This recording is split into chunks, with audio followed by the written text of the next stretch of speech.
for us to get immigrants of Chinese ethnicity is not an issue. For us to get immigrants of Indian ethnicity is not an issue. But try persuading highly skillful, successful Malays from Malaysia or Indonesia to come to Singapore. That is the challenge. And the Malays are very, very sort of mindful that they want to be the second largest community in Singapore.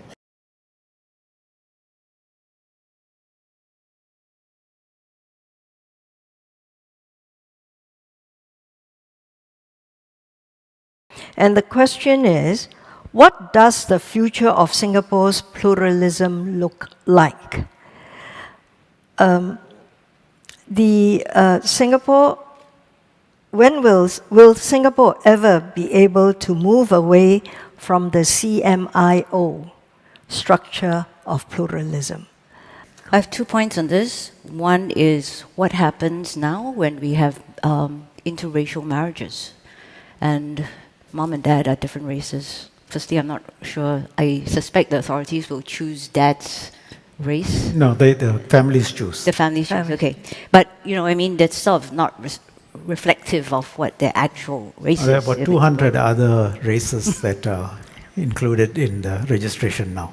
Okay, great. So there's some accommodation for that. And hyphenated identities too. Yeah. Okay. The second point is whether or not it hampers Singapore's growth. So I am not 100% sure about this, but I understand that the immigration policy in Singapore is to try to maintain CMIO and the percentage that there is in Singapore, which means that we will try to keep the Chinese percentage and the Malay and Indian to as much as possible to what it originally was. And I wonder whether that then hampers Singapore's development. What I loved about my time in New York was that there seemed to be a lot of acceptance, like it's a very, very plural society, and there was so many different races, and it was such an interesting place because of that diversity.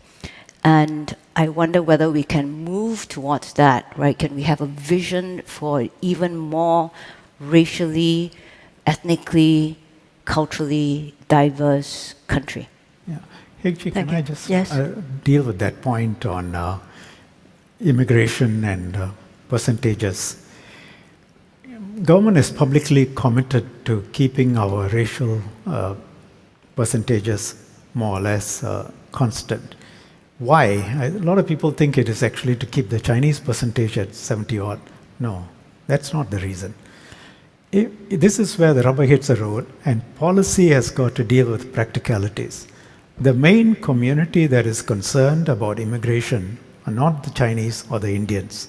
Yes, every dialogue that I have with senior Malay community leaders, the main question they have for me, would you make sure that the Malay community is at 14 to 15%?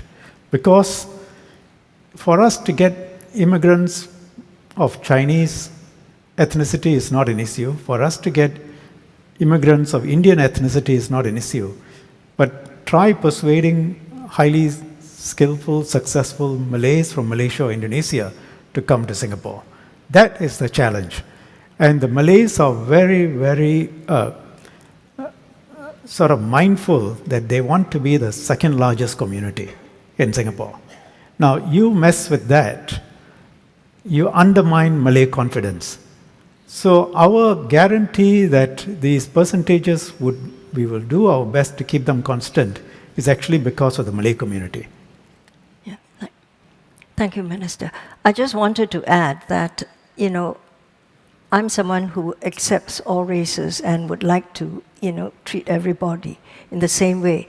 But I have noticed that if you don't emphasize the Chinese, Malay, Indian paradigm, others' paradigm, in a majoritarian society like ours, people forget. I've been to situations where I say to the organizer, where are the minorities? These are, university students gathered in America.